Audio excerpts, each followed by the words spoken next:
Samarinda menjadi contoh sebuah ibu kota provinsi di Indonesia yang dikepung tambang batu bara. Bahkan 70% daratan provinsi Kalimantan Timur telah berubah menjadi areal pertambangan batu bara. Namun sayangnya keberadaan perusahaan tambang justru membawa dampak yang menyedihkan bagi warga Kalimantan Timur.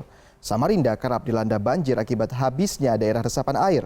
Bahkan provinsi penghasil bahan bakar energi listrik ini masih memiliki desa yang belum mendapatkan akses listrik. Inilah wajah ibu kota provinsi Kalimantan Timur, Samarinda. Banjir kerap melanda permukiman warga meski cuaca sedang cerah. Banjir terjadi seiring bertambahnya tambang batubara di sekitar kota ini. Samarinda adalah ibu kota provinsi yang dikepung pertambangan emas hitam. Seluruh provinsi Kalimantan Timur juga didominasi pertambangan batubara. Dari luas wilayah 12,7 juta hektar, 7,2 juta hektar diantaranya adalah area pertambangan batubara. Artinya 70% daratan Kalimantan Timur adalah area pertambangan. Batubara yang ditambang di Kalimantan Timur sebagian besar diekspor ke beberapa negara seperti Tiongkok dan India. Sementara di dalam negeri, batubara sebagian besar dimanfaatkan sebagai sumber penghasil energi listrik. Ironisnya, sebagai salah satu penghasil bahan bakar sumber energi listrik terbesar, Kalimantan Timur justru belum mandiri listrik. Itulah ironisnya. Kaltim ini seringkali dikatakan sebagai lumbung energi. Kita punya minyak, kita punya gas, kita punya batu bara. Tapi listriknya masih biarpet. Karena listrik di Kaltim masih kurang. Jangankan mandiri dan stabil, listrik di Kalimantan Timur juga belum merata menjangkau masyarakatnya. Bahkan tidak sedikit desa di sekitar tambang batubara yang belum teraliri listrik.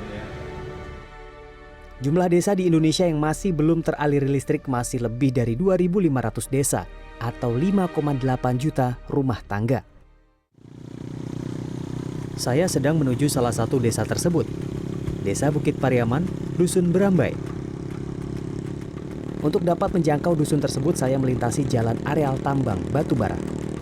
Inilah akses terbaik masyarakat dengan kondisi jalan berpasir dan sesekali harus berpapasan dengan truk perusahaan tambang. Terletak di salah satu kabupaten terkaya di Indonesia, Kutai Kertanegara, jarak Dusun Berambai hanya sekitar 30 km dari pusat kota. Saya bertamu ke rumah Penayus Boniding, kepala Dusun Berambai. Saat saya mengkonfirmasi mengenai listrik yang belum menjangkau dusunnya, Penayus langsung membenarkannya. Saat ini jumlah keluarga yang masih bertahan di Dusun Berambai hanya 65 keluarga. Sisanya pergi mencari tempat tinggal yang telah teraliri listrik. Ya itulah Pak, kalau kita nih Pak ya, kemungkinan kalau kita ini mendapatkan bantuan dari baik pun pihak pemerintah, baik perusahaan, maksudnya kita tuh kan kesini tuh kan ya bukan kita mau cari yang senang-senang ya Pak ya.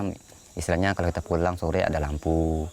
Nah di kekurangan situ tuh Pak, karena ya alasan orang yang meninggalkan di sini nih mau keluar itu ya itulah Pak. Lampu tidak ada, air tidak ada. Karena airnya kan sudah tercemar oleh perusahaan. Nah biarpun kita nuntut, tapi ya namanya perusahaan Pak, ya pintar ya Pak ya seperti itu. Jadi kita diamkan. Warga dusun berangsur pergi. Demikian juga dengan masa depan dusun ini. Satu-satunya sekolah dasar di Dusun Berambai perlahan juga ditinggalkan guru, bahkan siswanya. Hanya ada 6 siswa di sekolah milik pemerintah ini. Harapan besar warga dusun pernah beberapa kali benderang, yakni saat jelang pemilihan kepala daerah. Namun tak lama kemudian harapan itu kembali redup saat sang calon kepala daerah telah duduk di kursi kekuasaannya. Ya itulah Pak, kesedihan kita sini. Nggak lama orang memiliki desa, ya diimbinglah seperti itu. Pokoknya kami, kalau saya nanti jadi kepala desa, saya akan begini ini. Sekali. Apa tuh? Dijelaskan ini-ininya tuh apa? Maksudnya jalan Berambai akan baik, disementasi. Waktu itu kalau nggak salah dikasih hanya 1 rokok kristal. Waktu itu kami royong Pak. Nggak jadi juga. Naik lagi satu kepala desa, diiming seperti itu juga.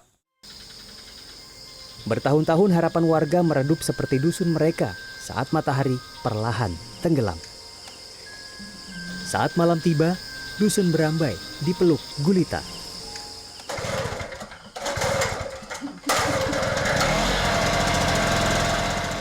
Beberapa warga yang memiliki generator mini, seperti keluarga John Lawing, masih bisa menikmati cahaya lampu. Risikonya mereka harus membeli bahan bakar minyak Rp22.000 untuk menghidupkan 3 lampu setiap malam. Harga yang jauh lebih mahal daripada yang ditanggung masyarakat seperti di Jakarta untuk menerangi rumahnya.